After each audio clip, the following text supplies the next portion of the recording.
Good evening. Hope you are well. Hope you've been excited for the return of the United Touring Championship live from Donington Park for round 5 and 6. This evening's racing is going to be absolutely incredible. We've got a sprint race of 16 laps. We got a feature race of 22 plus one mandatory drive-through pit stop. Joining me in the booth this evening is myself, James Parfitt, with Zach Sweeney here as well tonight, bringing us all the action. And what an incredible night of action it's going to be, with 19 cars on track here, a track length of about 3.16 kilometres, set in Castle Donington in the UK. Opened in 1931. It did close again in 1939, mind you, to get a reshape that cost then, back then in 1939, of £12,000. The capacity is 120,000, but we are here at the racing circuit here, where we do not have the hairpin, and it currently holds the World Superbike, the Sidecar World Championship, the BTCC, the BSP, the TCR UK, and it formerly held the F1 European Grand Prix as well. So that's incredible. And also we've got a 1, 2, 3, 4, 5, 6 different layouts of this circuit that we can use, but we are here tonight at the nice straightforward Grand Prix circuit. So I think it's a good time to bring in Zach into the booth. Good evening, Zach. How are you, young sir? Doing absolutely fantastic, and well, really looking forward to tonight as well. Yeah, I know you've been pumped up for this one, haven't you? You're kind of falling in love with the UTC. You know, you've turned into a bit of a touring car lover after watching the first 4 rounds. Yeah, honestly, I mean, you know, as a commentator, there's some series that you really are just like, you know, I'll get through it. Then there's ones that you really do get stoked for, you enjoy it, you're having a smile on your face all the way through. And that's exactly what the United Touring Championship is. You know, back in Kota at round 1 when I jumped in, very last minute, mind you, it was a very last minute thing just to jump in and be like, wow, this is awesome. And then, of course, we went to Road Atlanta and again was blown away there. So, you know, for the last, what has it been, 3 weeks since we were at Road Atlanta, to come into Donington, you know, one of my favourite circuits, not only because it's in the UK, but just because it's one of those club-style circuits. It suits the touring cars so well, and hopefully they are going to deliver tonight, which honestly I'm sure they will, because, you know, round 3 championships really starting to boil up as well. It should be really good. Yeah, absolutely. Let's take a look at the championship standings. You can currently see Olivier Boltonek is leading the way on 74 points. Scott McFall in second on 73. Dan Mould in third on 53. Stuart Reynolds on 46. Chris Byram on 37. Neil Carvalho on 35. Lewis Archer on 34. Dominic Herbert 27. Staffis Kokorogiannis on 24. Ivan Balkamp on 22. Timed with Xander van der Herderwin. And then Derek Craver in 12th on 21st, Mikael Leeson in 13th on 20th, Adam Dalmont in 18th, Danny Bleak in 16th, Sean Roberts there in 16th place on 16 points, Neil Ferrier in 17th place on 14, tied with Mark Draper in 18, Albin Schellberg in 19th in 10 points, and Dean Timms in 20th place there. Now in the Constructors' Championship, it's looking good at the top for Sim District Vibe Esports with 147 points. Vibe Sim District Esports on 80, Cuda Works on 72, Blade Designs on 67, Blade Liveries on 41, Sight on 38, Cuda Am on 29, GTR on 27, Cuda Evo on 23, 5-Star Motorsport on 22, Rockstar Sim Racing on 21, HPT Racing Team DCR on 16, Ignium Motorsports in 13th on 6, Vision Tech Digital Racing in 14th on 4, Sim District by Vibe Esports on 3, GTR Evolution on 1, and others are yet to score below that one. There you go. It's looking that really spicy in this championship. I think, to be fair, we've got an absolute incredible schedule coming up as well. We're here at Donington Park, then on the 12th of November, next week we go to Brands Hatch for round 7 and 8. Then on the 19th of November we go to, we go down to Monza, which is absolutely incredible, which is the Grand Prix no chicane circuit. Then in December we go to the Red Bull Ring on the 11th and 12th, which is a North circuit. Oran Park, which is the South circuit, on the 17th of December, and then Phillip Island, the Grand Prix circuit, on the 13th and 14th. What are you most likely, what's your most exciting track going forward? Because we've got some amazing circuits coming up.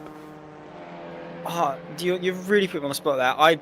I mean, we've got Donington tonight. We've got Brands Hatch next. So two, iconic British club circuits, which I am looking forward to for both. Brands Hatch is great in touring cars. And we've got some Monza and No Chicane, which is going to be really interesting. By No Chicane, they mean the Rettifilo, turns 1 and 2. You just go straight on, I believe. Yep. Which is, going to be fun into Curva Grande and then down in towards the Roger at turn 4 and 5. But Red Bull Ring as well, 3 consecutive straights, 3 consecutive quite heavy braking zones. But then the Aussies, we've got to give them some credit. Phillip Island is such a good circuit. I didn't know about it until I got iRacing, and Lewis McGlade was like, you haven't got Phillip Island? You need to get Phillip Island. And I raced it, and I was like, this is awesome. Going through Leaky Heights and over the crest. And then Oran Park, it's a new one for me. I've not really been quite familiar with it, but, it's to round off the season, so it's got to be good.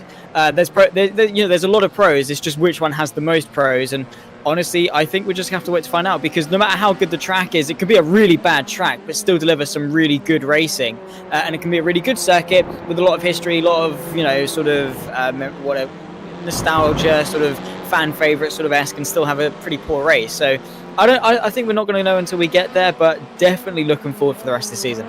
Yeah, absolutely. This is going to be incredible. So basically what Zach's saying is he's sitting on the fence. He's not going to tell you what his best one is, but he's not going to tell you what his worst one is either. So basically he's going to sit on the fence and get splinters on his bottom, aren't you? That's basically about it. I'm saying I'm not playing this game. It's a very cliche answer to be like, nah, not doing it. Can't say, but it's true. I mean, I don't mind sitting on the fence. This, it's quite comfy. You might get some cushions or whatever, but nah, it's a good fence to sit on when you've got tracks these good. Yeah, look at him copping it out there, guys, as well. Sitting there as well. Don't forget, guys, if you are here in chat, Danny Blink, welcome in as well. Phil, across the pond, as always, thank you so much for joining me. Don't forget to hit the subscribe, turn on the bells, and give the videos a big old thumbs up, because we've got more of the same action, absolutely amazing action coming up as well here on the UTC YouTube channel. So definitely keep on top of it, guys, as well, and turn on them bells, because trust me, you're not going to be one of disappointed with this series. It is absolutely incredible. We've got about 2.5 minutes of practice, and we go into a 15-minute quali session.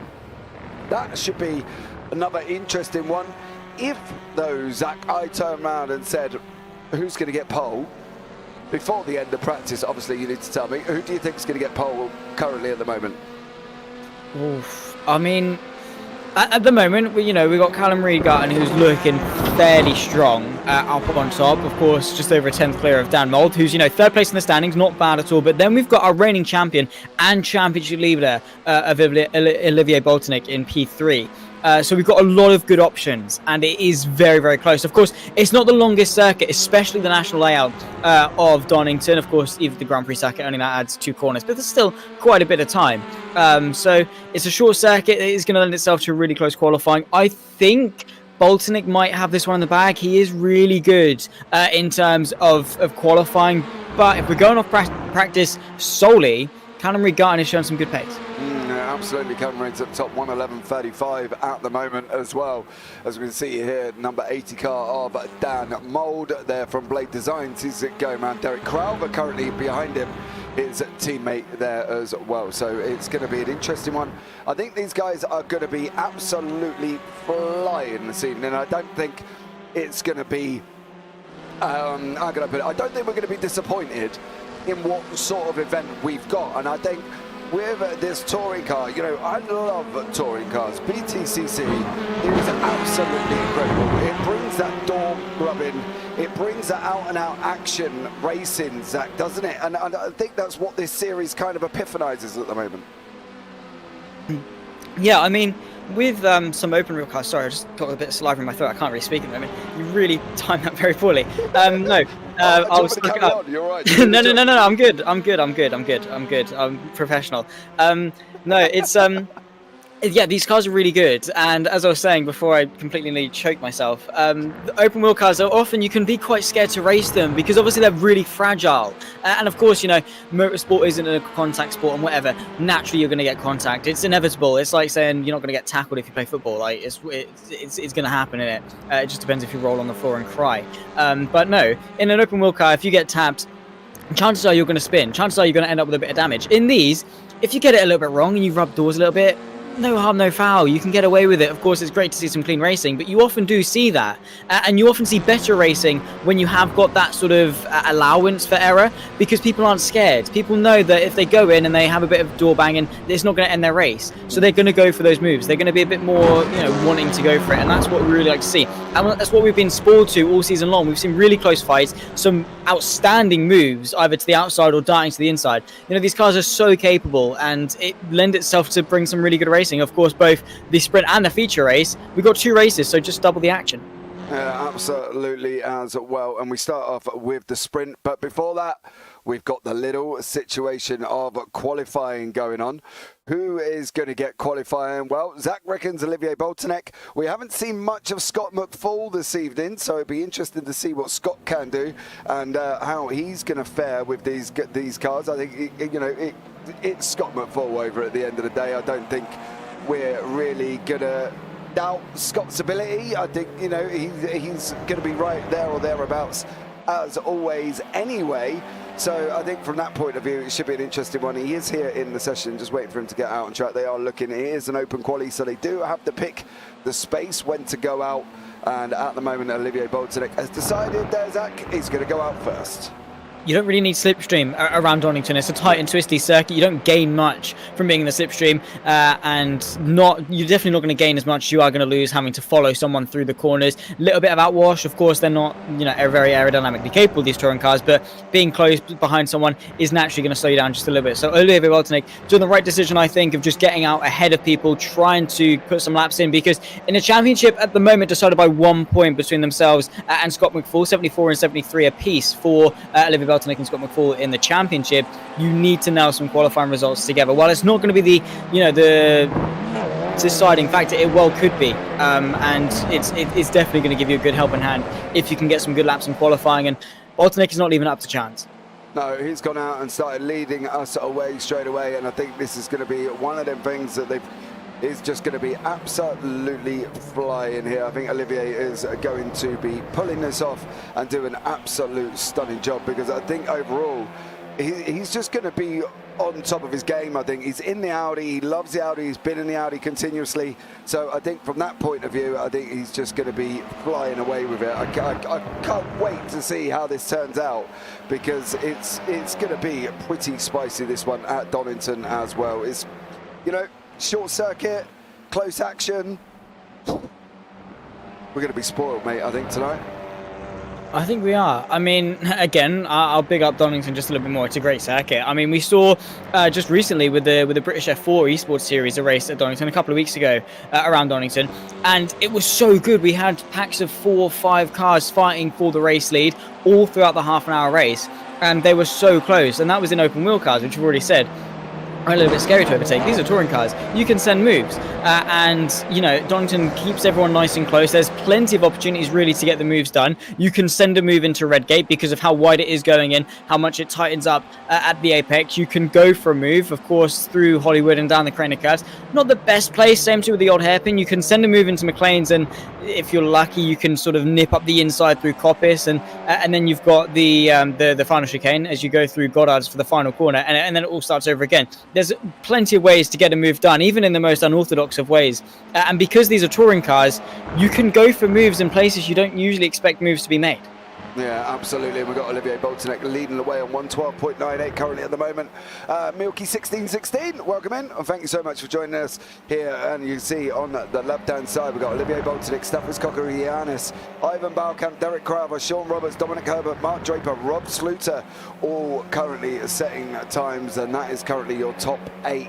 And I think that's only going to improve as we go on. I don't think we're going to be sitting with the 112.9s. Do you reckon we can get down to 112.5, you think? It's a big ask. I mean, as the track improves, they go around, they're going to lay down some rubber, they're going to get quicker, and naturally just trying to settle in and, put some decent laps in. Well, there goes Olivier Boltonek, a 12.4 already, so blowing that right out of the water with that one, with still 11 minutes left in this qualifying session. he's going to improve, but again, it's a short circuit. There's not much opportunity to improve that time. So it's just going to be chipping away bit by bit, maybe a 10th improvement. But again, we haven't seen what the likes of Scott McFall and Callum Reed-Garton can properly do. So just hold your horses for now, and I think we're going to see some quick times. Oh, hold my horses. I don't have any to hold, but I do get excited when we predict the fact that he's going to do a 1:12.5, and he instantly goes across the line on his second lap there. Callum Reed-Garton is setting the purple and the green. Let's see what he's going to be able to do currently as well as he's going across the line. Callum Reed there is going to go into 1:12.07. Not Beautiful. only did he go quicker, but Olivier Boltonek again has got the middle sector under purple. So he is absolutely flying as well. Can we hit that 1:11 mark, Zach, you think? I mean, he's not far off, only, 7/100ths of a second, 72 thousandths of a second. We're going to see what Olivier Boltonek can do across the line. It's only a 12.2, just ahead of Lewis Archer, my main man, my legend, for giving me the F1 streams each week. So cheers, mate. Have to give him that special mention for that. But he's up there in P3, so it's nice to see him doing really, really well. But a 12.0 at the moment for Callum Reed-Garton, that's going to be really hard to beat. 2/10 around here. I mean, it's going to be close, but if anyone can do it, I think Boltonek can. Okay, well, we'll keep an eye on Olivier's time as he's in second place currently on a 1:12.25. Absolutely flying along. Callum Reed again, purple in sector 2. He's decided he's going for it. I think we're going to see a 1:11. I think we're going to see a 1:11 here from Callum Reed as he goes down across the start-finish line. What are we going to get on the board? It's got to be a 1:11. Oh, 1:11.767. Wow. Absolutely smashed it. But then again, look at Olivier to swap it times. He's purple in sector 1, green. Oh, takes a big dose of the entry into Goddard's there, Zach. Absolutely creamed that. He did, clattered that apex across the line. The time to beat is an 11.767. We'll see what he can do. Stuart Reynolds into the 11s as well, just with a 9.9. Boltonek, I don't think, improved on that previous lap time, but Callum Reed-Garton absolutely fine. There's goes Kokeru Giannis up into third place as well, the 12.22. So already it's proven to be really, really close, but Reed-Garton flying out in front. And yeah, wow, that is a fantastic lap time to put in, and I think it's only going to get quicker with a bit of confidence, just sending it a little bit. Still got 8 minutes left to go. He's got a solid time, and now he's got he's got a good time in the bag. So now he can push. He can afford to mess up a couple of laps because he's got one there ready, and he's got the time to go for it. So I think we're going to see Callum Reed-Garton just completely send it for the rest of this session. Cannot wait for this. See how we get down, whether or not we break down through 1:11.5. That would be a big ask, but we'll see there. Dan Carpenter going across the line, car number 86 on a 1:12.88. Oh, look at Olivier. Purple in sector 1 and 2. He's clattering. I'm surprised he's got any front, right, left on that one. And on the run to the line, what is it going to be? Only green through the final sector. Is it provisional pole? We'll wait for it to refresh. Yes, it is. At 1:11.69. We have still got half the session left to go. So can't get too excited yet, but it's shaping up to be such a good session. We've got 3 drivers within the, well, make that 4 now as Scott McFall wants to get in on the action. Don't want to be left out for him. 4 drivers within the 1:11s, and still with half the session left to go. This could be a climactic end. Absolutely. I think this is just going to be one after the other with these guys. See Chris Byram coming across the line as well. No, not ideal there, mate. I want to get that out of the way. Rob Sluter is another one as well, as why Chris just sits there and does some nice little pirouettes for us. But Dan Carpenter again is going green in sector 1 and 2 for him. So that's his fastest time. Very surprised with that line actually there, Zach. I thought he would have just stayed to the right hand side of the circuit coming out of Goddard's shortest route. No? It is, but again, maybe he was setting up for his next lap, because if he wants to set up Redgate, he wants to obviously get back to the left-hand side of the circuit as quickly as he can. Redgate, of course, being turn 1, and you do want to be on the left-hand side. It depends, though, if you're trying to finish your lap or trying to maximise the old one, but it shouldn't cost him too much. It's the smallest of things, really, as we see coming out of the final corner. Just a couple of drivers. Scott McFall at the moment, P3. Is it going to be an improvement? It doesn't look to be based on his sector times, and that is a no. So that is sort of the why he's coming to the left-hand side already just to try and set up red gate. I actually know he's deciding to go back to the pit lane. Of course, they do get infinite laps, so they can just escape back to the pit lane, refresh, and then go again. Yeah, absolutely. Back with your current pole man, Olivier Boltonek, on a 1:11.687. Absolutely incredible time from him. I'm going to pick up second place man, Callum Gardner, as well. I think he's going to be going for it. And let's have a look at this lap here around this tricky Donington Park circuit. As I'd say that, it looks like he's... Is he going? Can't really work out if he's... Oh, maybe. Yep, he is. That looks a very slow entry then. I'm not saying he was going to throw it in because it's not an open wheel car, so don't get me wrong. So I suppose from that point of view,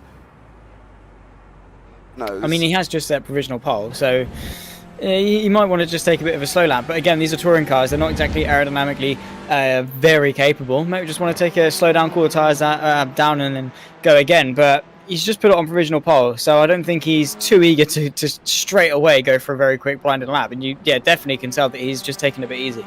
Yeah, he's just cruising around currently. Nilton Carvalho has got greens in his first two sectors here.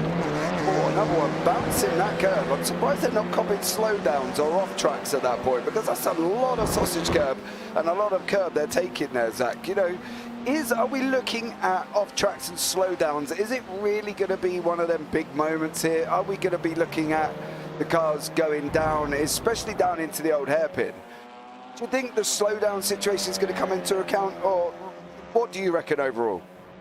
I mean, look at Donington. It's a UK club circuit. There's not much allowance in terms of runoff. You have the track, then you have grass, then you have barrier. That is pretty much as much you're going to get. You don't gain much from cutting, of course, as we say, through that final chicane. There's a bit of an allowance on the curb, but I'm not entirely sure as to iRacing's boundaries. That is going to be the deciding factor. But it is easy just to nip off a bit more than iRacing is going to let you. But then again, everyone's in the same boat. You've got to keep it on the circuit. There's no incident limit, but you do not want to be picking up a slowdown because momentum is going to be a big thing around Donington, especially in these touring cars.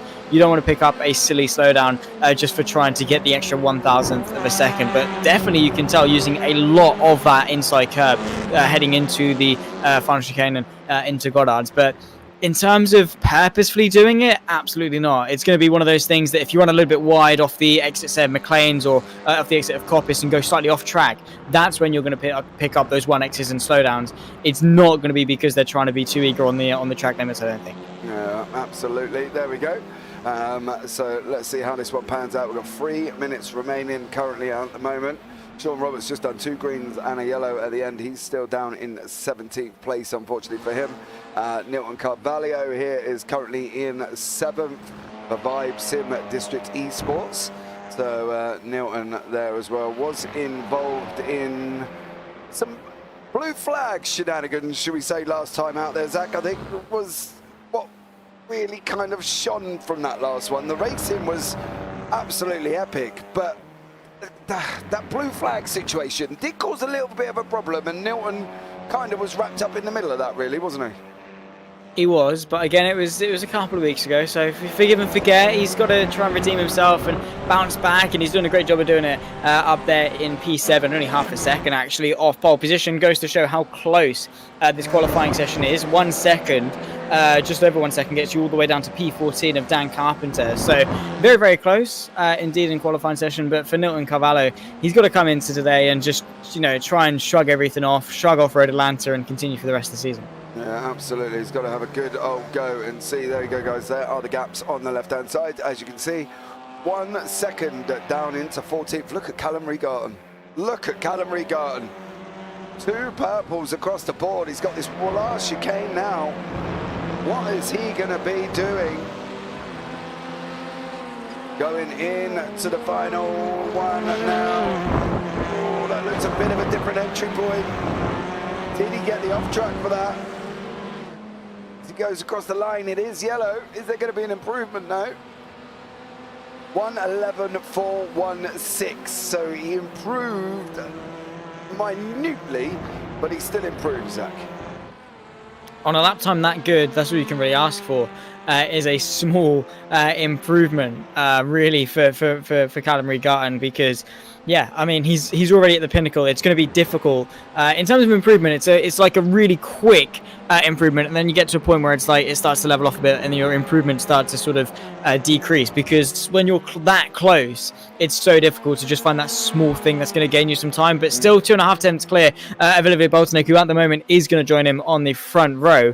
But yeah, I mean, he's doing so well already, but he just wants to get that secure, because you can't get complacent. Complacency is going to be your biggest enemy if you're confident in terms of your lap time, because Olivier Boultonic is one driver you definitely don't want to feel secure around, because they're one that can pull one out of the bag straight away. Yeah, absolutely. I think, to be honest, I think if these guys can get that breakaway that we so much talk about, especially in this kind of series where you kind of want to be clear, because there is going to be some action behind door rubbing, a car going off. There is going to be that. That is kind of what we're expecting. But I think from them front two, they kind of don't want to get that bogged down start where they end up slipping down the order. You know, I was watching the session yesterday, and the guy was in second place, and by the end of it, he finished all the way down, and he basically, after the first few corners, he was down in about 7th or 8th, and it was just drastic for him. So there we go. But here is the standings currently. Callum Reed-Garton in first place. Olivier Boultonic in second. Stuart Reynolds third. Mark Draper fourth. Dan Mould in fifth. Scott McFall in sixth. Mikael Lees in seventh. Nilton Carvalho eighth. Stathis Kokorogiannis in ninth. Derek Craver 10th. Lewis Archer in 11th. Dominic Herbert in 12th place. Beyond them, we got Ivan Baukamp in 13th, Dan Carpenter 14th, Chris Byram 15th, Stuart Gibbons 16th, Sean Roberts 17th, Rob Sluter 18th, and Luke Mitchell down in 19th place there. So, okay, so let's start off with the positives out of qualifying. We saw it with Callum Reed-Garton, straight away taking pole. Negatives out of qualifying are the likes of Lewis Archer, all the way down the order there, Zach, and not kind of where we would expect him to be currently, sitting down in 11th place. I mean, with how close qualifying was, it wasn't a bad result by any stretch of the imagination. He still did really, really well, did Lewis Archer. And, you know, it's definitely not decided on qualifying at all. You can move forward in the race. So it's still definitely a possibility for him to move forward, because Donington lends itself well to overtaking. It's still really good, and qualifying, as we always say, is not going to settle. But I'm interested in that fight at the front between Callum Reed-Garton and Olivier Boultonic. Yeah, absolutely. Here we go, guys. What is going to happen here? The lights are going to be coming on. 3 lights, 4 lights, 5 lights. And away we go. Garton on the left-hand side got an absolute flying start with Boultonic in second, Mark Draper in third, Dan Mould in fifth, and it's Garton leading us away here as we're going down into Redgate currently at the moment with Olivier Boultonic. Looks like he's going to be climbed all over the back of. Oh, big spinner at the back. That looks like Ivan Baukamp and Derek Crowther both going down the order there, dropping all the way down currently into last place. But it's Boultonic we're chasing down Reed-Garton, chasing down behind with Dan Mould and Mark Draper. Clean start, few going off, which is what we said, but at the end of the day, the main front crew have got away without any problems. They really have, and you can see them now heading in towards McLean for the first time. Olivier Boultonic did not get away well. Dan Mould with a stellar launch, it must be said, up 2 places from 5th on the grid ahead of Stuart Reynolds and Mark Draper. Stuart Reynolds falling down the order, really not great for him, but now as they exit through Coppice and down the back straight, Dan Mould all over the rear end of Olivier Boultonic. Forced to go defensive is the Belgian. Dummies to the inside, did try Mould, he's going to then go back to the left hand side. Boultonic had none of that. Meanwhile, Reed-Garton is pulling away, leads lap 1, and this fight for second rages on because Olivier Boultonic's just gone off. Yeah, Nilton Carvalho, another one taking a grass bit as well, saving the groundsman, some gardening currently at the moment, but up front, Dan Mould is looking to go around the outside of Redgate on Olivier Boultonic. Is there going to be room there as he's pushing round on the right-hand side? Boultonic takes a big dose of the inside curve there, gets that Audi up on 2 wheels and loses that position to that Hyundai as they drop down now into the old hairpin. And it is currently Reed-Garton, Mould, Boultonic, Draper. One of the things we feared, Garton getting away, guys behind fighting. He's not going to be under pressure currently at the moment, is he? Reed-Garton's just got to do his thing. Next 14 laps to get away that way. He does, but Dan Mold now being released, we will have to see what he can do in terms of clear air, race pace, and again, Callum Reid, I don't think we've seen him lead a lap this season, at least to my memory.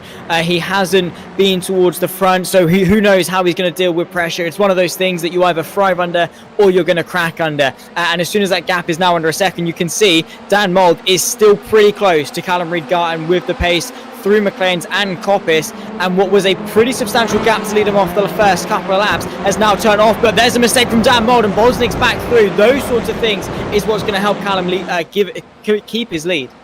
Yeah, absolutely there. Dan Mold now is under pressure from Mark Draper. Mark Draper behind in that purple car currently as well. So he is absolutely flying. Bull in car number 84. The other Blade Designs car as well. And he is getting up into fourth place behind Dan Mold, really trying to check down there as well. We'll have a look at the gainers of this session currently at the moment. You see Mold up to Archer. Oh, Archer's going down the order. That's not a good look, and that'll be why Lewis Archer is off track. So unfortunately for him, he has dropped down the order now, all the way down in 12th place. But Mold, Draper, and now also Scott McFall is about 1.3 back, but they're all trying to chase down Olivier Boltonek, taking down that second place before they get down to Reid-Garton, who is currently out in front and absolutely flying. His pace has been pretty good, but in terms of that last lap, Bolton was actually 0.3 of a second quicker. Mark Draper quicker of all of them with a 1:13.1. So some pretty good pace being shown, but it is that final chicane. It's make or break of the lap, really. You either get a really good run through or a really poor one, and it really can show those that nail it or not, because just looking in the background there, side by side with Stuart Reynolds and Mikel Lees for 6th place running through. If you get it wrong, all that is sideways there from Stuart Reynolds. That might allow Lees through, going through Hollywood down the Craner curves. Not quite going to allow him to do that, practically pushing him through now. But that last chicane, crucial for maintaining your momentum down the straight. Yeah, absolutely. They've got to try and really kind of not bounce the curbs, not too much of them. You've got to be a little bit greedy, but they don't want to be too greedy, because as we've seen a few times there with a mistake by Dan Mold, it can cause you a problem, and that is what has happened there currently at the moment. But these guys are still battling out front and are still flying. We're looking at the Mikel Lees battle with Stuart Reynolds and Nilton Carvalho behind him as well. Vibe Sim District Esports sandwich there over Excite in the middle, with currently in 7th place of Mikel Lees, but back up front, Reid-Garton now has got Olivier Boltonek for company, and the gap now is currently down into the half a second section of the evening. Dan Mold flashing the lights. I don't know about light flashing. Drives me crazy, to be honest, Zach. I've got to be honest. It can mean a number of things. For me, it'd be head down, go. Unless it depends on the context, right? It's one of those things, right? If you get pushed off the track and you flash your lights, that's them saying some not very nice words to you. If it's just in general and you're trying to catch someone, flashing lights to say, don't defend, I'm working with you, we're moving forward, sort of thing. Because if Dan Mold is willing to sit behind, the last thing he wants is Olivier Boltonek defending thin air, because all that's going to do is slow them both down. It's something you do in karting. Oh my word, there's Callum Reid-Garton sideways through McLean's. That's going to invite Boltonek through and Dan Mold through as they head in towards Coppice. Oh my word, he's going to lose both places there. So Mold's flashing of lights to work together has really paid off, because both of them are now through 1 and 2. Yeah, absolutely. These guys coming down into Goddard's. I'm sorry for shouting over you, Zach, but there you go. When the leader goes off, what an absolute turn of events here, because it kind of was looking really quite comfortable. Now he just looks all a little bit raggedy as well. Goes off, coming round through Goddard's. Takes a little bit of divert over the grass now here, and let's see what Dan Mold can do. Dan's got to the right-hand side. They're going to be looking going into the inside of Redgate. Can he hold it? No, I don't think he's going to get it this time around. Dan's looking at swapping back. Boltonek comes over to cover him as they go through Hollywood and drop it down now through the S's into the old hairpin section here as well. And look at this, Reid-Garton, Mold and Boltonek and Draper, don't forget as well. Less than a second barely between them. Oh man, Reid-Garton's got to be a little bit gutted there, Zach, because he looked quite comfortable at this. Yeah, I mean, a half a second gap clear, not the most comfortable in the world, but not under a ton of pressure. He wasn't being hammered at all, and it was one of those clumsy mistakes. Lost that momentum uphill as well going into Coppice, which is just not what you want after just having a bit of a moment. But Bolsonaro, our reigning champion, our championship leader, showing his prowess here at Donington. Not the quickest on circuit by any means, but certainly the cleverest at this point. No major mistakes, working well, and got himself to the front of the field. But still, over half of this race left to go, and he's going to be hoping that Reid Garton gets a really good run coming off of the final corner. Down in towards Redgate. Is the Hyundai going to pull to the right hand side? The answer to that is yes. In towards turn 1 at Redgate. This is going to be music to the ears of Bolsonaro. To the inside goes Reid. Mould tries to go around the outside, instead going to try and go for the old up and under. But when you've got Mark Draper, languishing there in the shadows, you cannot afford to try and go for a move to the outside. No, these guys now are dropping down through S's, and I think you've got to admit, Reid Garton is going to be literally kicking himself after that small incident that's cost him, but he's managed to get one place back, and now next on his list is Olivier Bolsonaro here this evening. What can Olivier do here, Zach?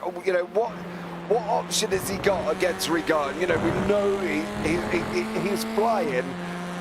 How's he going to play this? Is he going to defend like crazy, or is he still got to try and stick to his line? Because the options are limited, aren't they, for him at the moment? I think, you've got to defend. He's got to defend. That's really where he's got to be.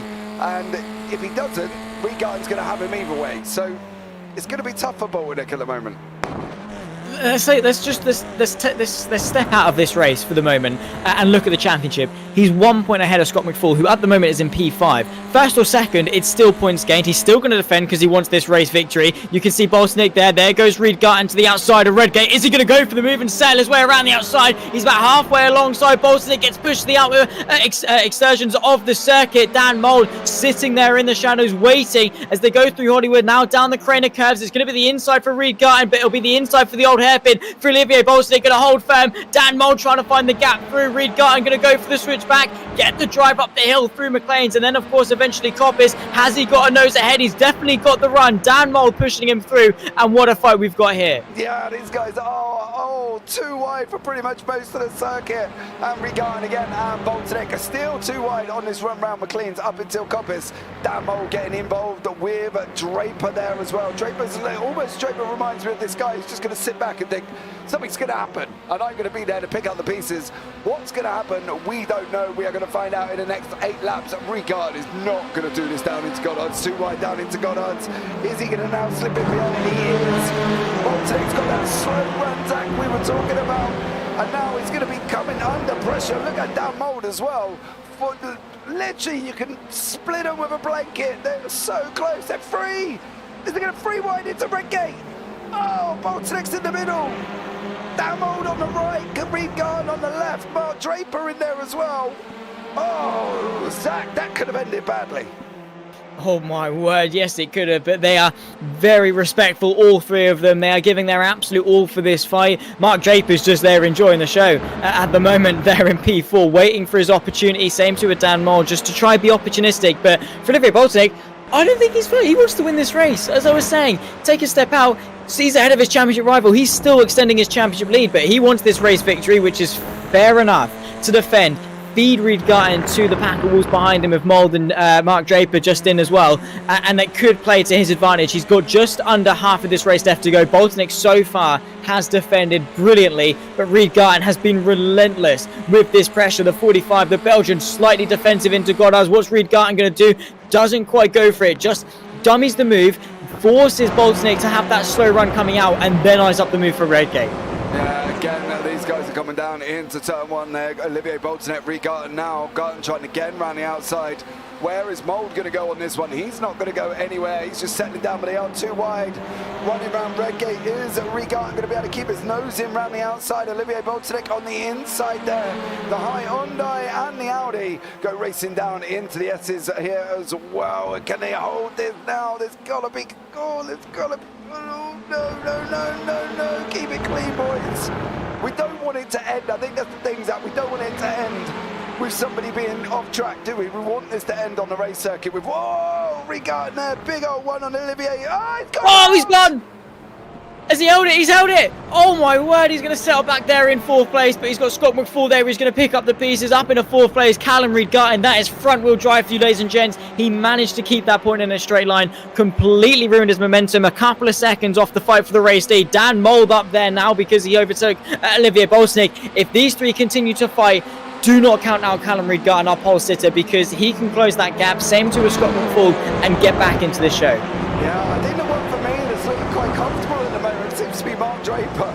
Mark's not really being involved, as we've said, too much with this action. He's kind of just stayed firm, hasn't he? Held his position.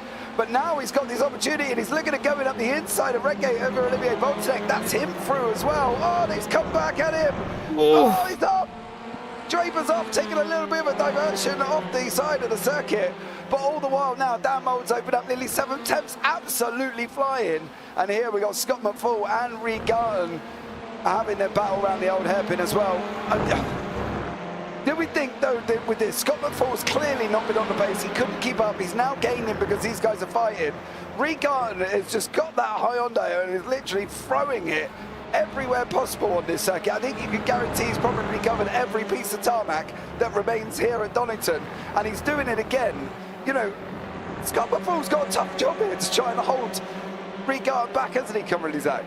He has, and to the inside of Coppice, you saw Scott McFall running a little bit wide, so Reed-Garton was like, thank you very much, kept it nice and tight to the right-hand side, got the drive off and got his nose ahead, down and towards the final chicane. Is Scott McFall going to try it to the outside? That's going to be bold and brave. Borderline stupid, and Reed-Garton ahead up into 4th place, trying to redeem himself, still certainly in the fight, but with only what is now 4 laps of this race left to go. We tick on to 11 laps completed onto lap 12, so we have got lap 12, 13, 14, 15 and 16 left, and well, I can't wait for all the action to unfold in all of it. But Reed-Garton, one of those things, you make a mistake, you either let it affect you and you live in that mistake and you continue to be slow, or you brush it off and you use it as motivation, as drive to get back into the fight. And that's exactly what the number 7 of Reed-Garton has done. He started on pole position. He's come into this race expecting to win, and he's not going to let some spin let that ruin it for him. No, he's going to be now trying to chase down Mark Draper, and he was doing so absolutely incredible. This could turn into one of them amazing 5-car races.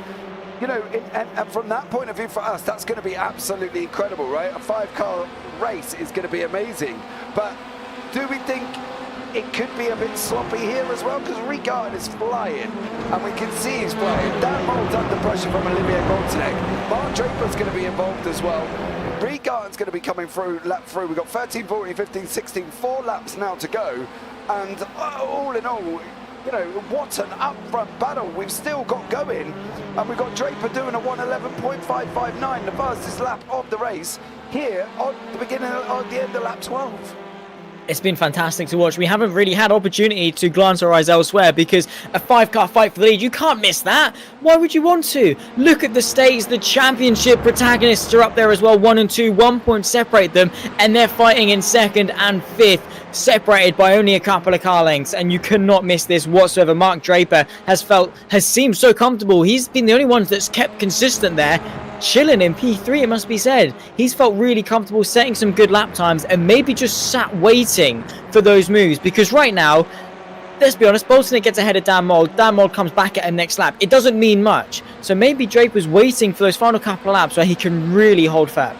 Yeah, he's been in that 3rd or 4th place all the way through this race, and now he's got to be trying to look at making his move as well. Don't forget, Reed-Garton is trying to come back through, but Bolsnick slips to the outside now. On the right hand side, as we're looking at him currently at the moment, Dan Mould into turn 1. There's a flick of the position. We're not sure how it's going to go. Even the timing screen can't keep up there at the bottom of the screen. They end up flicking backwards and forwards. But Draper's now getting back involved with this as well, and we cannot count out Reed-Garton. Yes, he is 7 tenths back, but if these guys are going to fight for the next 3 laps here, Zach, everybody could be involved in this, and it just looks incredible. Mould now with Bolsnick going around the outside of the old hairpin. Draper's got to run, he's got to run. Reed-Garton's now involved. This is what we're saying about 4 cars coming into McLean's and into Coppice. It's going to be an absolute barnstorming finish. There's contact there. Oh, Reed-Garton's coming back through. He is too wide, 2 rows deep. There's Reed Garton on the inside of Mark Draper in towards Coppice. He's going to have a compromised run. There's Bolsnick to the outside of Coppice. Reed Garton's going to push Dan Mould through and maybe get himself up in a second place. Are they going to be 3 wide on the run towards the final chicane? We'll have to wait and see as we head on to the penultimate lap of this race. Bolsnick on the outside of Reed Garton, maybe for the lead as well. He's going to hold firm. He's going to get that compromised run. Here comes Scott McFall to the inside of Mark Draper. Draper's off. Oh my word. There's McFall into 4th place. You could not write this at all. There's a corner named Hollywood at this circuit, and I think it fits just well. Here's Reed Garton dummying to the inside of Redgate. Yeah, he's now looking at moving up the inside of Bolton, and Bolton's going to go round. He's going to... No, he's holding, but McFall's coming through. Rushing down through Hollywood now. McFall is involved with this one. Reed Garton, Olivier Boltnek, Scott McFall. Dan Mould is gone now. 1.78 seconds. If this is going to be Mould's victory, he's got to keep this on track, and he needs these guys to keep doing what they're doing, because at the moment it's been absolutely incredible. McFall's trying to hold the inside line here, running up the hill now as they're going into McLean's. Is he going to be able to hold that outside now, running around the outside of Reed Garton? Not this time around, but wow, that could have been a lot worse. That little contact with Bolsnick and Reed Garton there, Zach. Oh, it could have been, but Dan Mould's going to be loving that. From 5th place on the grid, now leading the way by 2.5 seconds. The biggest margin we've seen all race long. All because Reed Garton and Bolsnick tripped over each other at Redgate. And yeah, I mean, it could have been a really good move. Oh my word, that's late on the brakes from Scott McFall. 1 lap left in this race to go. There's, I believe, Stuart Reynolds got into the mix as well because of McFall's mistake. Reynolds up into 4th place. Brilliant recovery from him. There's Bolsnick and Reed, though, once again into Redgate. He's eyeing up that dummy. Bolsnick says no to that with a compromised run. Maybe going to try and park it on the apex. And now Reed Garton pushing him through. He's sideways. And are they going to be side by side through Hollywood? A bit of a shake from Reed Garton. He tucks him behind with only about 2/3 of a lap left to go. Who's going to get second? Oh, absolutely no idea. I can't tell you who's going to get second. We'll have to wait till the end. And what an absolutely end there as well. There was a move of the car from Boltnek into Reed Garton. Reed Garton got a slide on. Dan Mould's been out pushed out by 2.89 seconds as these guys are running now through McLean's on this run up into Coppice now. And we've got Reed Garton. We've got Olivier Boltnek. We're going to keep an eye on Dan Mould. We'll follow him across the line very shortly. But it's this battle here. How is this going to turn out here? For I think actually that going back, thinking through it and looking through the standings, this could be Callum Reed Garton's first outing in this championship. I'm not actually, by what I can remember, I've seen him before as they're going around 2 wide now into the last chicane. How's this going to work out? We'll see Dan Mould across the line. We'll be able to see these guys as well. Dan comes across the line in 1st place. Dan Mould is your victor. I think Olivier Boltneck's going to get it. Yes, he does. Reed Garton in 3rd, Reynolds 4th, Draper 5th, McFall in 6th, Neil Carvalho coming across the line in 7th, Mikel Lees in 8th, Chris Byram in 9th, up 6 as well from Chris. Stellar job from him. Dominic Herbert up in 10th, Dan Carpenter, Lewis Archer going to be coming across the line in 12th place. Wow, I guess that's the only way I can really say that, I think. Yeah, there's not an adjective that does it justice. So all we have to say is wow. And the fact that Dan Mould won by 2.5 seconds is not telling of what a race that was. 4-5 cars fighting for the lead at one point. You know, all the way through 16 laps of just chaos. It must be said. And for Reed Gardner, pole and a podium for your debut is nothing to shy away from. That was brilliant, a brilliant performance from the Hyundai driver. He did amazingly well as we wait for sort of the tail end of people to come across the line. But Dan Mould played that race to perfection. Boltonic was just hanging in there. Not the quickest on track, as I said, but one of the smartest, and was able to maximize points there. Yeah, absolutely. So here is your final results. You've got Dan Mould in 1st place from Blade Designs. Olivier Boltnek in 2nd, Callum Reed Garton in 3rd, Stuart Reynolds in 4th, Mark Draper 5th, Scott McFall 6th, Nilton Carvalho 7th, Mikel Lees 8th, Chris Byram 9th, Dominic Herbert is in 10th, Dan Carpenter 11th, Lewis Archer 12th, Sean Roberts 13th, Stuart Gibbons 14th, Derek Crowther 15th, Luke Mitchell 16th, and Rob Sluter down in 17th place. And Staffis Kokoro-Giannis didn't finish there. It was all the way down in 18th. Oh, well, if that's what we've got to look forward to, right, for the feature, plus a pit stop, a drive-through pit stop that these guys have got to take, it's just going to be insane action all the way through, isn't it? Plus 6 laps as well. And a reverse grid to top it off. And reverse grid, it's written in the stars for these guys. I mean, 16 laps, it was brilliant. And now we flip it on its head. We've got our quicker guy, quote unquote quicker guys, the guys that finished ahead in race 1, fighting their way through the grid in race 2. Those that didn't do quite well in race 1 get to redeem themselves in race 2. And it's just going to be great because it's going to be a case of who's going to carve their way through the quickest, who's going to be able to keep it nice and clean, the best, who's going to, nail the strategy. Because even though it's just a drive-through, it can still have massive implications. It's like taking the Joker in Rallycross, for example. It's one of those things you don't necessarily gain or lose time from doing because everyone has to do the exact same thing. But if you can time it well, you can make some pretty good gains from it. Yeah, absolutely. Danny Bleak, look, the lap times. We were looking. McFall was joining, yes, as well. Milky 16-16. What a great race. And then Danny Bleak there as well. What battles. Olivier Bolton is neck. Not sure what to think, to be honest. A bit more of a conservative one. If we can have, just settle down a little bit, Olivier, that would be great. Me and Zach need our voices for other events that we've got coming up as well next week and that. So if you could just keep it down a little bit, keep it a little bit more calmer, that would be absolutely amazing. But overall, I think that, as these guys are in their warm-ups currently at the moment, a couple are going to need to go and get a drink and a dust off with a towel, I think, because that is just absolutely insane. Yeah, I mean, to say the least, yeah, you just got to stand up, breathe for a moment, because when you're racing, you don't really pay too much attention to it. It's one of those subconscious things. The adrenaline is just taken over. Everything is just focus, hyperdrive on the race, the pressure and things like that are going on. You're just so in the zone in races like that. It's easy to switch off when you're just driving by yourself, but when you're constantly being hammered by pressure, you have to maintain that standard. It's you do just get taken over. So just stand up, have a drink, walk around for a little bit, go say hi to your family or whatever, and just breathe, and then come back and build that back up again because you deserve it. I mean, it was such a good race, and now you've got to do that again, plus a little bit more, plus the whole reverse grid shenanigans and things like that. There's a lot to take in. So yeah, even though it is sim racing, it can be quite physical. Yeah, absolutely. I think if I was in a race like that, I'd be absolutely sweating out there as well. Don't forget, guys, if you have just joined as well, you've got myself, James Parfitt, and Zach Sweeney guiding you through all the action this evening. Don't forget to give the video a big old thumbs up, subscribe, turn on the bells for notifications, because we have got some absolute epic racing coming up here on the United Touring Championship as well. Next week it is here at, well, not here, next week is at Brands Hatch. Then we go on to Monza with no chicane. That's the next 2 races in November.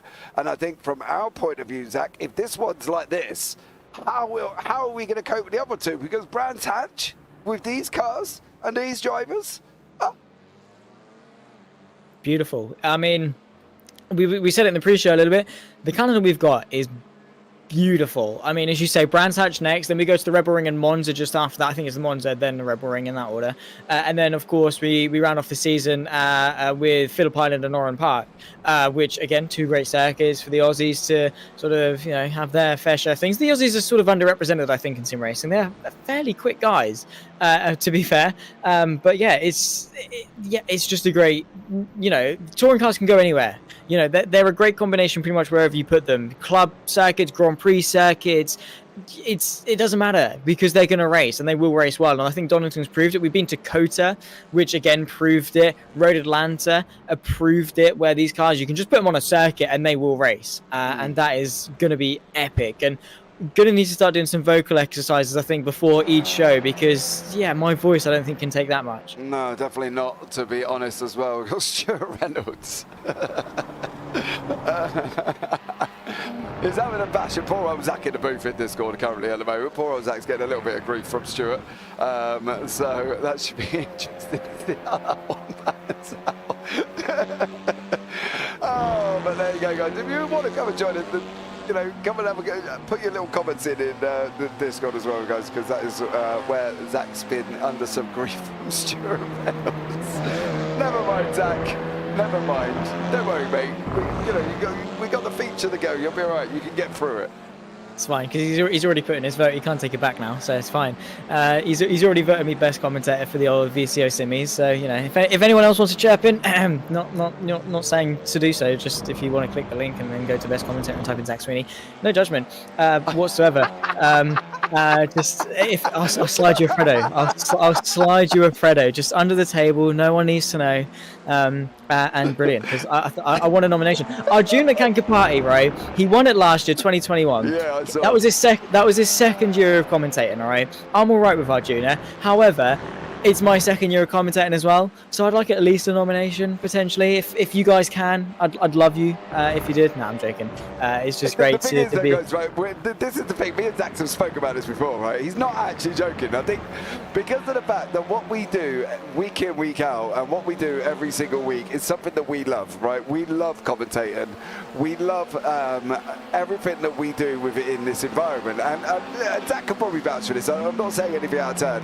And I think from both of our point of views, if you sat back and was like, actually, you know, the guys here do deserve a vote, and both of us, you're more than welcome to go and vote. I'll give you the link. You can go and have a look. It's section 8. You can skip the rest. You don't even have to worry about voting for the rest. You can vote for the broadcast company as well. So you can vote for JPB, or you can vote for individuals. And I think from mine and Zach's point of view on that, it's getting recognition, Zach, isn't it, for what we do? I think that's always kind of what we're after, because you know, we do go through some negatives, we go through positives, and I think to get something, to get into that final 5 where you can sit back and think, you know, this could be it, this could be it. On Boxing Day it was going to be announced. The votes are open until the 13th, guys, as well, so you can get your votes in as well.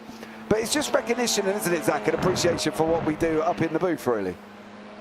I mean, yeah, I love what I do, especially, you know, how it's all snowballed, really. I started literally just on GT Sport with my mates. We were driving around, and as I was driving, I'd shout random phrases and be like, "Oh, hey, he's done this," and then I was like, you know what, I'll spectate this race, I'll commentate it, and I recorded it, and then I posted it on YouTube, and I was like, hey, hang about this, let's do a bit more of this, and then I was like, I went on Facebook, was like, it's some F1 little league, and was like, does anyone need a commentator? I'll come and do it, and it just snowballed from there. Got in contact with Lewis McGlade, just did this, did that, and it's now meant I haven't had to make a CV all summer for my, you know, for leaving school, done my GCSEs. Most of my friends were all, you know, stacking shelves in supermarkets and things like that. It means I haven't been able to do that, and it's been so much fun to be able to be on that journey. And even just people sending a nice little comment after the stream or whatever, it means so much.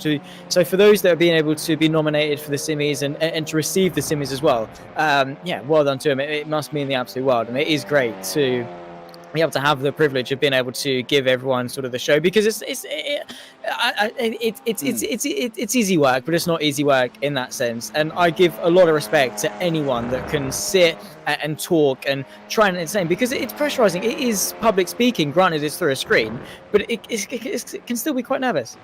Yeah, absolutely, and I think that's one of the things that why we do it up here in the booth. We are coming now to the end of practice. We will get back into the racing, and I think that was just absolutely incredible. The first sprint race, Dan Mould there coming out victorious, and I think, well, if that's anything to go by in the future, for the feature, well, we're going to be absolutely here, lost voices. I think that's what we're looking forward to. So let's see how we get on in the feature races. We are coming to the end now of our practice time, 18 minutes. So let's see how we get on and go from there.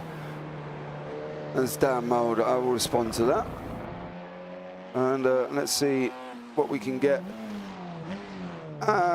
Within the warm-up, we'll have a look at the grid very shortly when we're able to get it.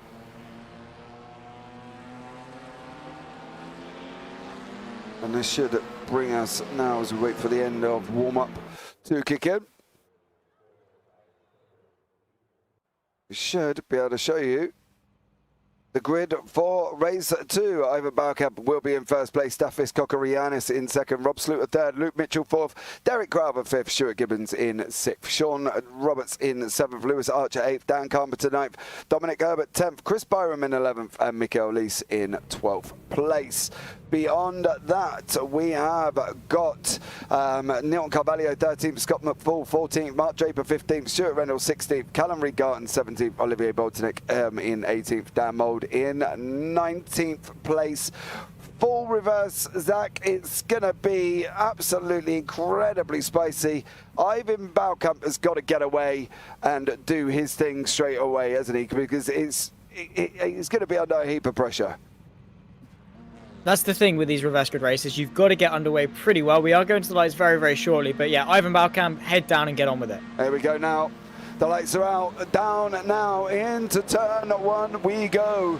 Ivan Baukamp is currently leading us away for this 22-lap feature. No time limit.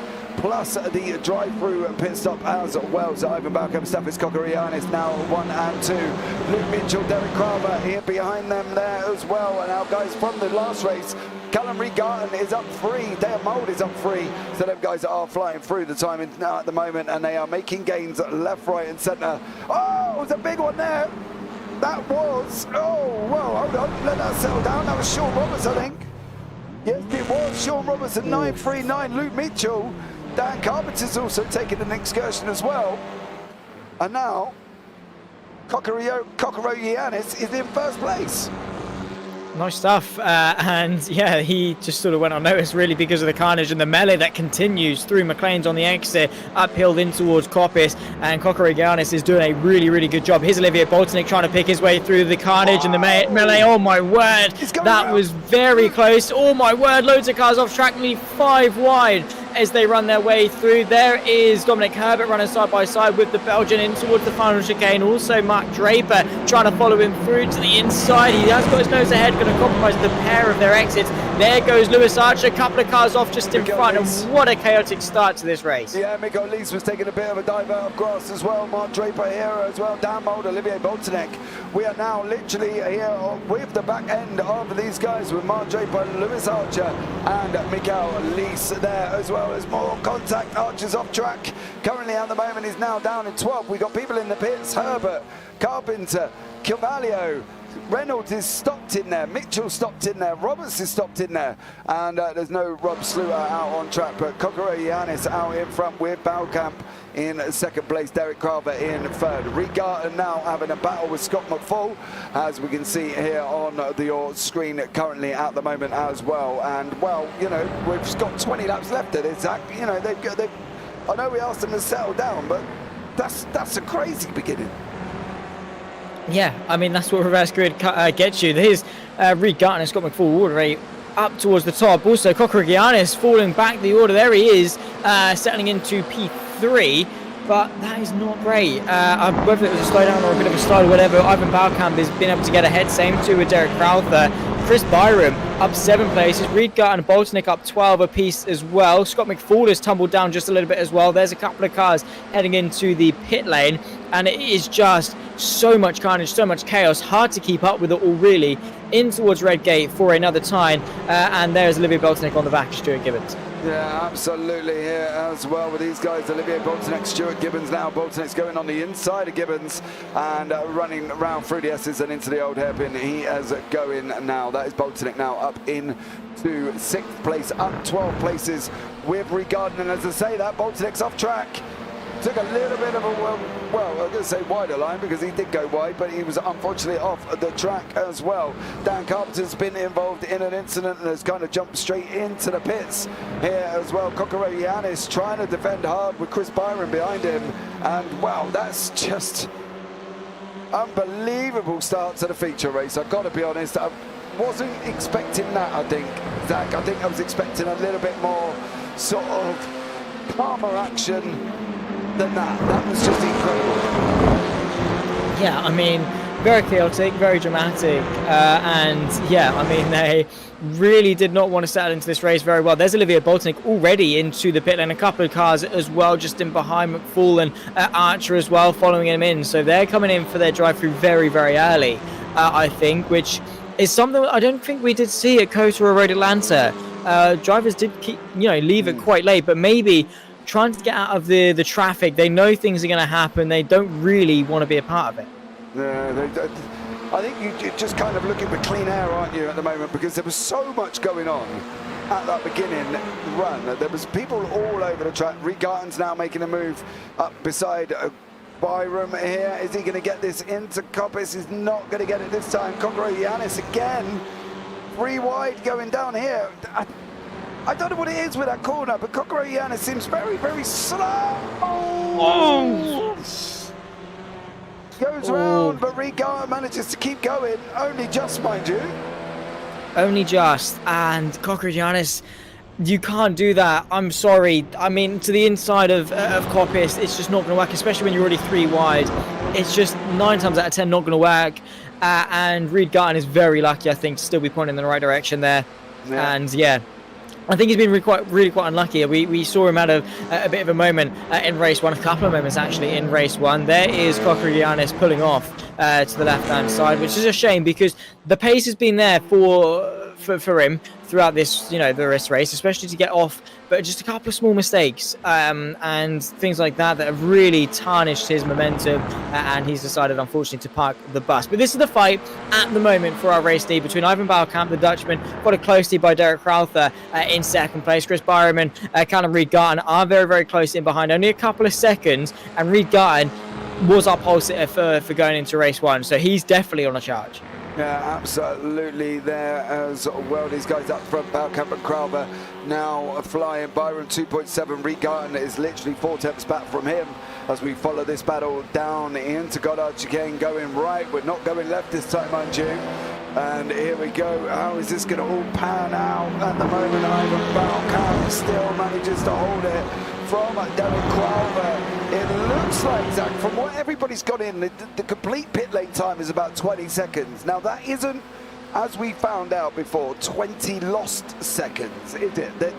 They are going to lose time, but they're not going to lose that full 20 seconds because they are continually moving.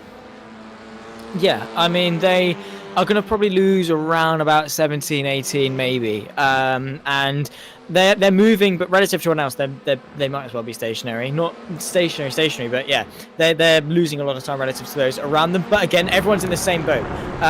The only things you're going to gain from the drive-through is how quickly you can brake or how late you can brake and get into the pit lane and still make it stop, and also how quickly you can disengage that pit limiter when you get to the line. Those are the only gains you're going to make when it comes to a drive-through. There's no stopping on your marks, refueling the car, or anything like that. There's only those small things that are going to make those gains. So all it comes down to is timing. When do you come in? At what point in the race do you come in?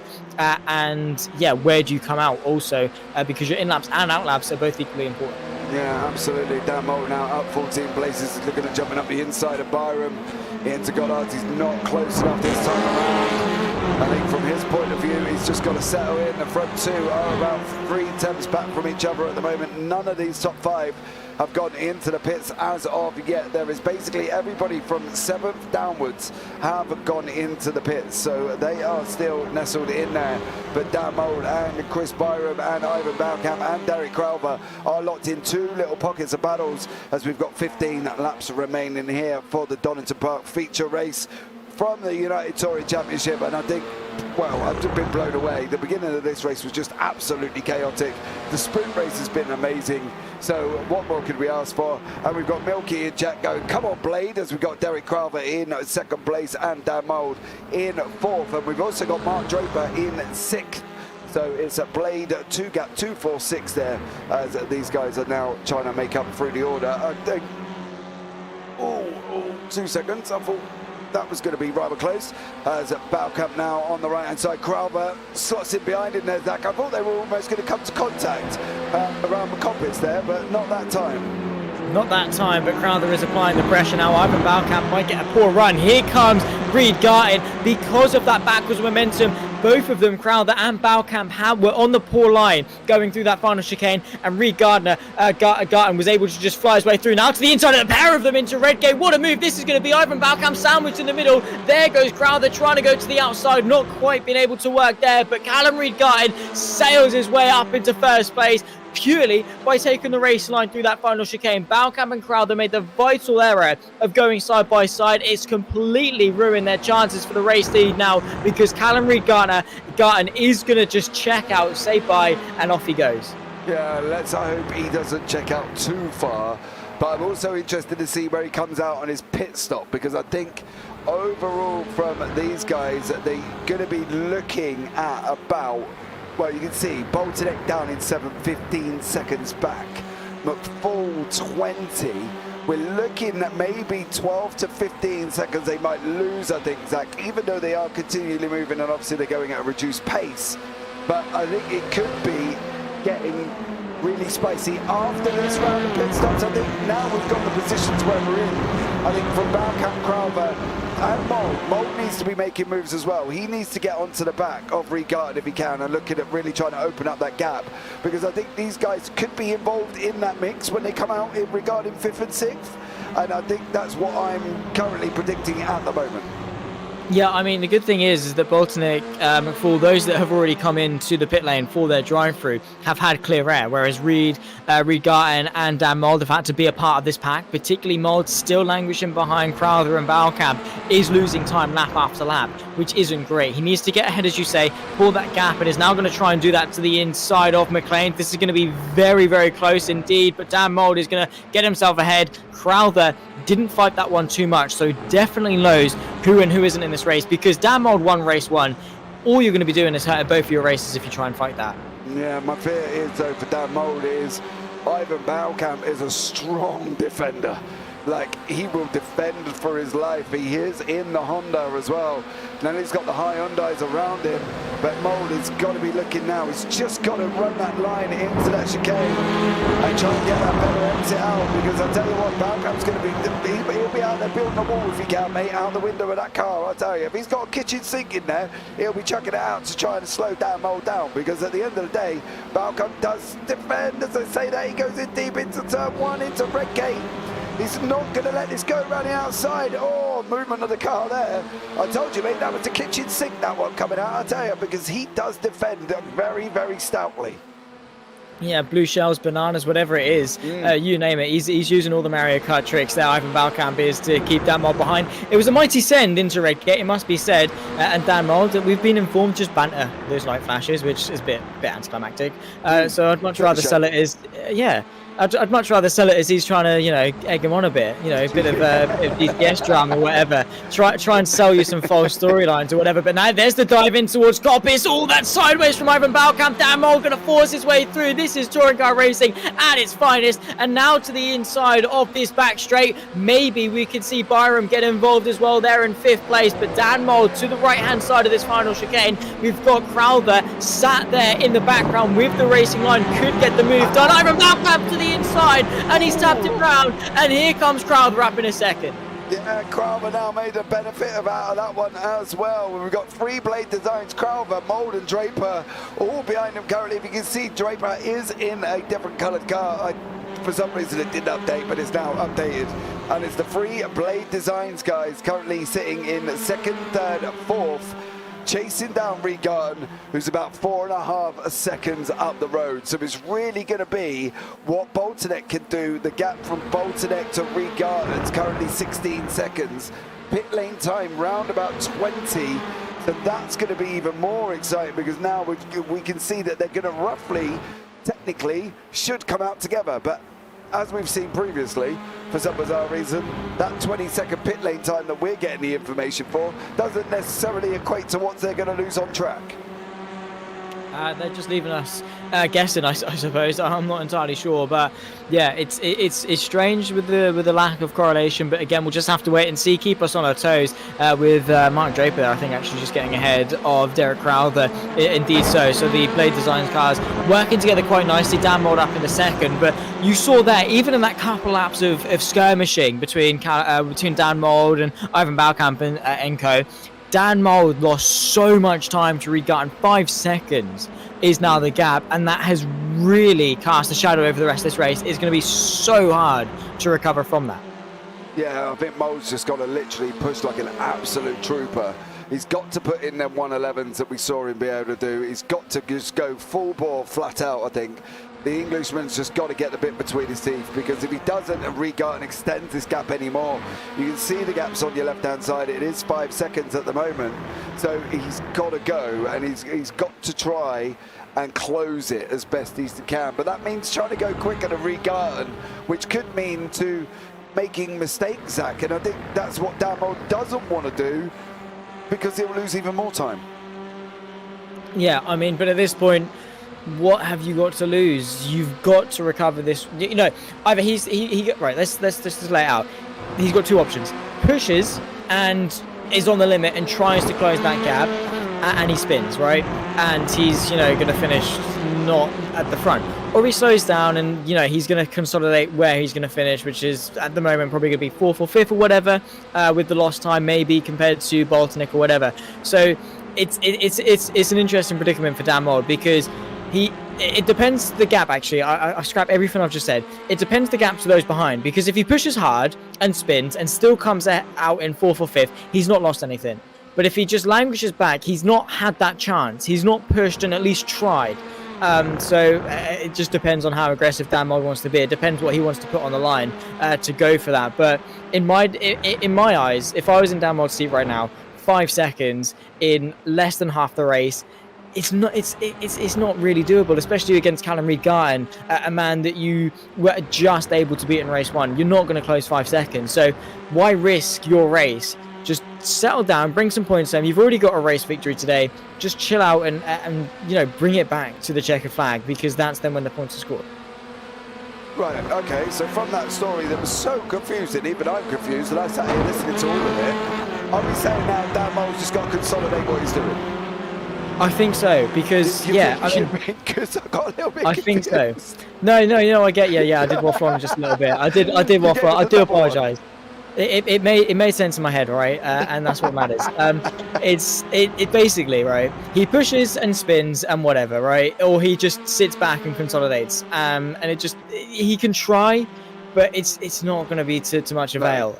So if I was him, I'll give it from my personal perspective. I wouldn't. I would just bring it home and bring the points home.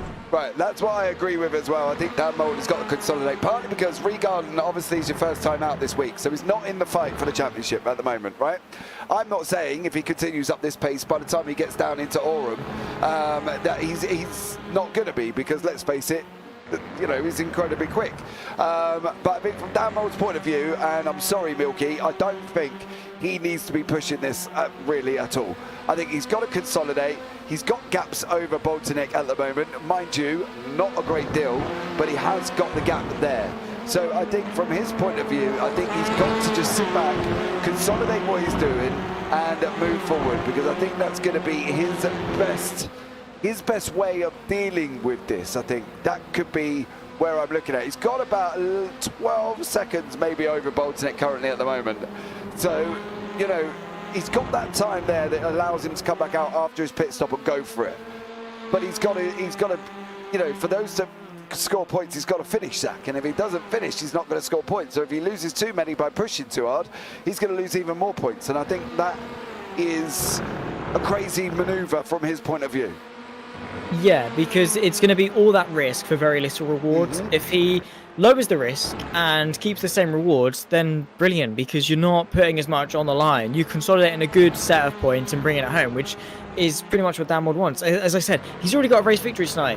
Why try and be special now? I'm joking. He's, you don't need to bring home both race victories. You don't need to put everything on the line just for that. If you think of it of a championship perspective, he's doing everything right at the moment. He's driving with some good pace with Mark Draper, his teammate, just in behind. He's doing really well in this race. Granted, some things are out of his control, but that's just racing. And there's some things that are always going to be out of your control. And a 5.5 second gap, yeah, you're not going to close that down. So he's definitely doing the right thing. But again, these races have been really chaotic. We've seen Reed-Garton spin by himself before. He might just want to give himself the best opportunity just in case. Yeah, well, Craver's in, Balkamp's in the pits. So them guys are now nestled in the pits as well. So we'll see how that one comes out here further on. Byron moves up, but Full moves out. Craver now drops all the way down into 7th place He's back out. He come out in 7th as Crowther, and all that's left to pit is Mark Draper, Dan Mould, and Callum Reed-Garton. So, and even then, Crowther was a 21.77. So we'll have to see where these guys come in conjunction to this man. I think this could be the only person on track that could give Reed-Garton a run for his money towards the end. But I'm also worried that Bottleneck's not closer enough to Reed-Garton to put him under pressure. Right, let's have a look at their last lap times then. So both of them are in clear air. Bottleneck has 6 seconds back to Chris Byron, 10 seconds up to Mark Draper, and Reed-Garton has just done an 11.58 on his last lap as he's just crossed the line. We're waiting for Olivier Bottleneck now, exiting the final chicane. We'll see lap to lap who's quicker at this point in time. Across the line now for Bottleneck, what is it going to be? Just waiting to flash up. 11.8, so 0.3 of a second slower for Olivier Bottleneck. Both in clear air, both exactly the same in terms of pace. Reed-Garton has got the advantage, but how much time did he lose in coming through the field? Because Bottleneck didn't. He managed to pit early and have some clear air all throughout.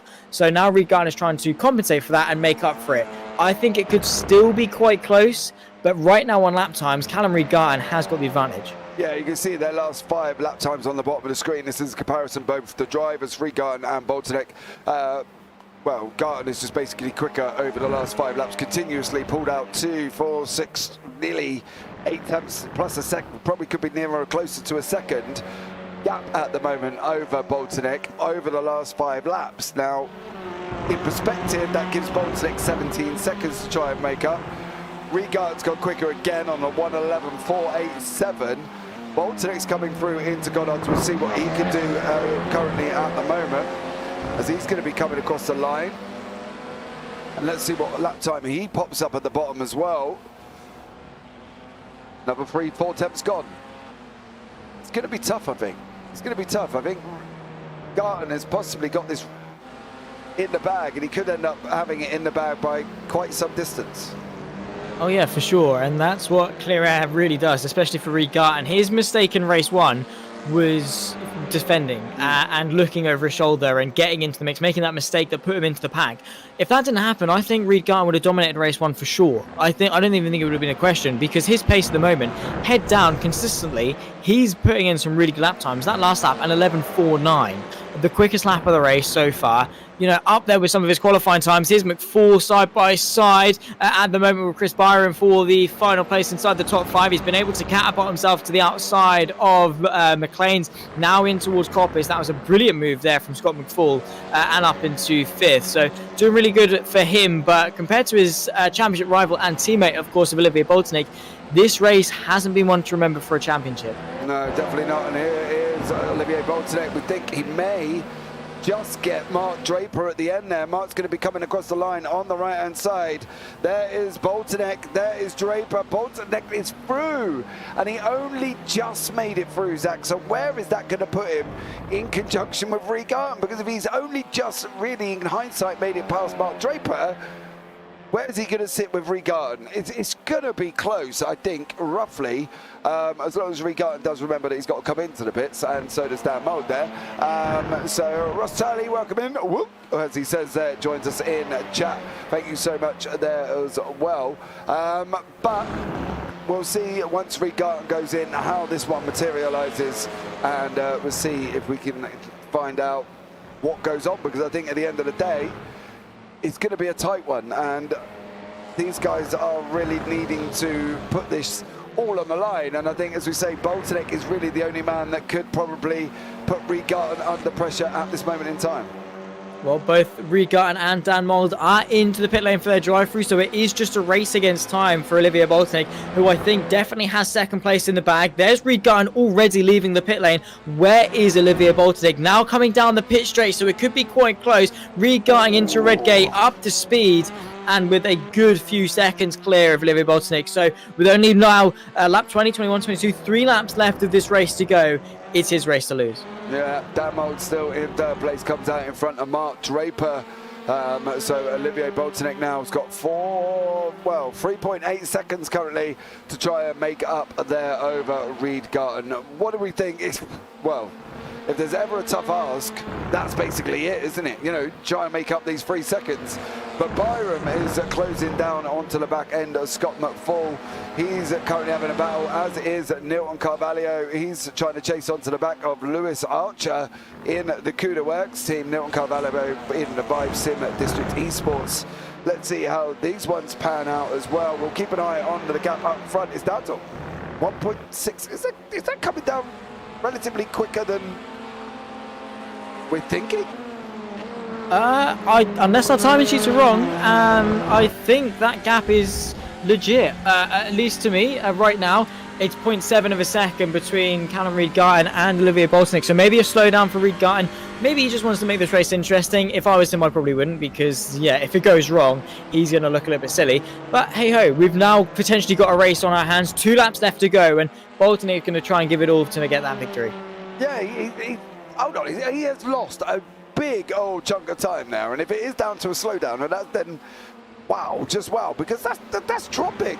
Look at it, it's going down consistently, and Boltonek's is pulled in an absolute massive chunk of time here over Reed Garton. So it's how this is going to pan out now for, I think. Both of these men are up 16 positions, as is Dan Mould, and now Boltonek is looking at going up the inside here. Reed Garton making it more difficult for him as they go round now, around the right hand of Coppice on that way down. Boltonek's just got to keep it on track. Just that was manages close. To. Yeah, I mean, skating through, but Reed Garton, you could see that by the defence that he is trying to make life difficult. He's got 1 more lap left to go, 0.7 of a second between himself and Olivier Boltonek, and well, this is where it all comes down to, because Dan Mould 1.3 seconds back, Mark Draper, a further 1.5 seconds back on that. It really is a 2-horse race. Boltonek's going to have to give it absolutely everything, and I have to say, with the gap it is now, if he nails this last lap, he just might have the chance into that final chicane. Yeah, he's got to go some at the moment, and the gap's still kind of settling out to about 8 tenths again at the moment. Carvalho and Archer, however, are a little bit closer to each other as they start their final laps. Archer runs a little bit wider than he probably wants to into Redgate, and Carvalho now looks at coming up behind him. Carvalho up 2 places on his grid slot at the moment. But let's see how this one pans out. Keep an eye on your leaders. The gap's still out. Well, it's gone right out now. It's nearly out at a second, which in hindsight doesn't sound a lot to people at home, Zach. You know, their seconds are like, woo. But on a racetrack, that second can play a massive part.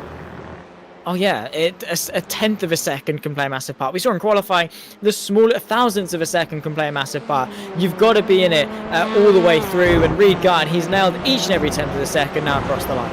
Yeah, Reed Garton is going to come across the line for the feature victory here tonight. Olivier Boltonek in 2nd, Dan Mould in 3rd, Mark Draper 4th, Scott McFall in 5th, and Chris Byram in 6th place, right behind him. Derek Carver in 7th, Ivan Balkamp in 8th, behind that Dominic Herbert, Lewis Archer, and Nick Carvalho still battling away. Archer still in front at the moment, and he takes 10th place. Neil Carvalho 11th, Stuart Gibbons in 12th there.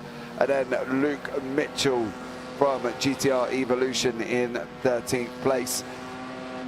Compared to what we had for the sprint, that feature was kind of a little bit more anticlimactical almost, because it didn't quite have the full feel that we thought we were going to get once certain things happened on track. Events played a major part in that race overall, didn't it? And I think that's where we kind of lost out a bit more of the show, really.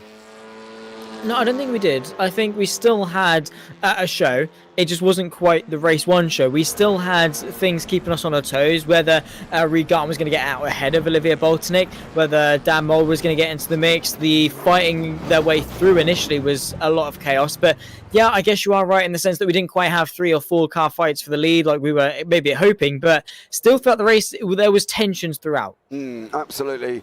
Your final results here from the feature race are on your screen. And currently at the moment, Callum Reed Garton does take 1st place. Olivier Boltonek in 2nd. Dan Mould 3rd. Mark Draper 4th. Scott McFall in 5th. Chris Byram 6th, Derek Carver 7th, Ivan Balkamp 8th, Dominic Herbert down in the 9th, Lewis Archer in 10th, Nilton Carvalho 11th, Stuart Gibbons in 12th place, Luke Mitchell 13th, Stuart Reynolds 14th, Stathis Kokoro-Giannis in 15th there, and beyond that we've got Mikael Lees in 16th, Dan Carpenter 17th, and Sean Roberts in 18th. If that is remotely that what we've got to look forward to from Brands next week, that's just going to blow us away. I'm going to need some strepsils after that one. I can't wait. I mean, this championship, I have sort of fallen in love with it, really, because it was my first touring car championship. Really never really dabbled into sort of the realms of United, just UTC in general, touring cars, and all that, because I love commentating on sprint racing, where it's just giving it everything all throughout the race. Endurance racing I've dabbled in and all this, that, and the other. But it's it's long. The action is spread out. With sprint racing, it's so densely packed into such a short time frame. You have that adrenaline rush all the way through, and that is what I absolutely love to commentate on, because you've just got a smile on your face all the way through. And Donington Park delivered. Kota delivered for round 1. Road Atlanta delivered for round 2, or 3 and 4, I suppose, in terms of race count. Brands Hatch, Monza, Red Bull Ring. The next few weeks really have got some great tracks in store in the championship fight. The grid is competitive. It's just a recipe for brilliance. Yeah, absolutely. We've got Dan Mould in the chat, waiting in the green room for us. Let's bring him in. Here is Dan Mould into the booth. Good evening, Dan. How are you? I'm all right. All right, chaps. Yeah, mate. I'm all good, mate. We watched an incredible sprint race. And then a feature race that kind of worked out well for you in the end, in third there. First in the sprint, though, just tell us about that, because from our perspective in the booth, mate, it was incredible racing. Absolutely incredible. It was pretty good. We was all buzzing in chat saying, this is, one of the best races we've had. And then I think Scott may have misjudged a send on Mark. And then I think Mark repaid the favour, which I think upset a few of the boys, and then it just went a little bit downhill from there towards the end. But overall, it was still a great team battle between us and Sim District. But yeah, it was fabulous, man. I'm smiling. Yeah, mate, you should definitely well be as well, because that's going to put you in a nice big chunk of points for the standings. You went in 1 point behind. No, you were down in third currently at the moment. So that's going to bring you within that championship battle. Brands Hatch next week. That's got to be an opportunity as well, right? Because surely you want to be trying to maximise your points tally there as well. I was asking Cal I said, Cal, let me have the win, please. He's like, no. So, Brands Hatch is a fabulous track. I can't wait for it. I think it's going to be pretty much what you've seen tonight with, the 4 to 6, 7 drivers battling. So it's a fast flowing track with some good opportunities to pull a move off. Yeah, absolutely, mate. I think it's going to be absolutely incredible. But, well done on your sprint race. Congratulations in your third one, mate, as well. Is there anyone you want to give a shout out to before you leave the booth this evening? Just the organisers, you guys. A shout out to Scott McFall for. I didn't realise the last race about his dad, and I messaged him. So yeah, shout out to Scott. I have messaged him in between, and Olivia or Oliver. His strategy in that second race was fabulous. It was amazing. I was like, how has he come out in front of me? It's like, but it just the lads, everyone. This league's a fresh breath. I'm really enjoying it. Yeah, it's been absolutely incredible for us in the booth as well, mate. But congratulations on your victory and your third place, buddy. And we look forward to seeing you next week. Cheers, mate. See you later. See you, boys. Right, we got Callum Reed-Garton in the booth with us now. Callum, good evening to you, sir. How are you? I'm great, thank you, mate. How are you? I'm not too bad at all, mate. I watched an incredible sprint race. I've watched an amazing feature race. And all in all, I've watched you come into this series and kind of really put the cat amongst the pigeons, to be honest. Yeah, I came in as a teammate for Dan to help him with the championship and stuff. So, but yeah, the sprint race was great. It was great racing. I made a couple of mistakes. The car just got really, really loose, and it was just one of those things. But really clean battles, lots of fun. Overall, great night. Yeah, overall great night. You know, took the victory in the feature is fine. You know, not a bad sprint race as well. Mixed in the battles.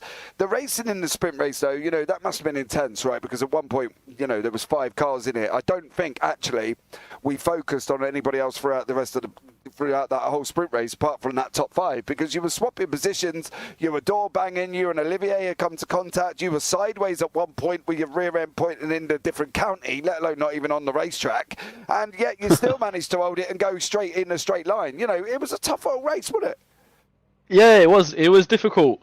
Credit to Olivier, like he made that Audi as wide as possible. Like I just couldn't get past him. But I was trying to do it cleanly. I just didn't want to do any silly sends into corners and jeopardize both of our races. But Dan and Mark as well, they had a great race, and also Scott, he got mixed in the battle as well. It was really fun. I really enjoyed it. Saying it was the first night as well, it was really fun. Yeah, absolutely. And I think if that's anything to look forward to, you know, are you joining us for the rest of the season? What's the situation with Callum Regarten at the moment? I believe so. I'm free most Saturdays, so I should be here for the rest of the season, hopefully. All right, hopefully as well. So we look forward to seeing you at Brands Hatch next week then. Is there anyone you want to give a shout out to before you leave the booth this evening? Yeah, the organisers of this event, the admins, they got me in last minute, so kudos to them. Thank you very much. Thanks to you guys as well for a very good commentary. And a great stream, and also thank you to Dan and Blade for sorting me out a car and a livery. Well, there you go, guys, as well. Callum, thank you so much, and congratulations on your victory in the feature, and we look forward to seeing you next week, buddy. Well, there you go. That is Callum Regarten there as well in the booth and coming along. Going to hopefully join us for the rest of the season. That will be absolutely incredible there for on board with Blade. Overall, Zach, you know, just this series just hasn't not delivered, has it? If that really doesn't make sense, but if you get what I mean, it's delivered every single round, and it's delivered again this evening. I can't, I can't recall a bad race so far this season. No. Of course, I wasn't around for season 1, so I can't, talk about that. I'll have to sort of trust you guys on that one. But for season 2, what I've seen has been phenomenal. I've been blown away by the standards of the organization, of the admins, of everything behind the scenes. Just the drivers, it's a nice atmosphere to be a part of. You saw there with Dan Mould and Callum Regarten. They just seemed so buzzing to be a part of it, having fun. And that is the most important thing, is they went out there, they had fun. They're not coming off the track saying this, that, and the other about, this driver or whatever. They've just come off with a big smile on their face. They're enjoying it. They're looking forward to the rest of the season. And honestly, so am I, because with the tracks that we've got, with the drivers that we've got, and the racing that we've had, it's going to be fantastic. Yeah, absolutely. I cannot really put this series into words. This season has just been absolutely epic, and it's only going to go from strength to strength as well. So if you can, guys, if you do like all the racing, give the video a big old thumbs up. Don't forget to subscribe, turn on the bells for notifications. That will be absolutely amazing. But really, guys, all there's left for me to say is, obviously, I've been James Barfett. He's been Zach Sweeney. You all take care. Have a great week. And you never know, we might see you on the track sometime. Good night.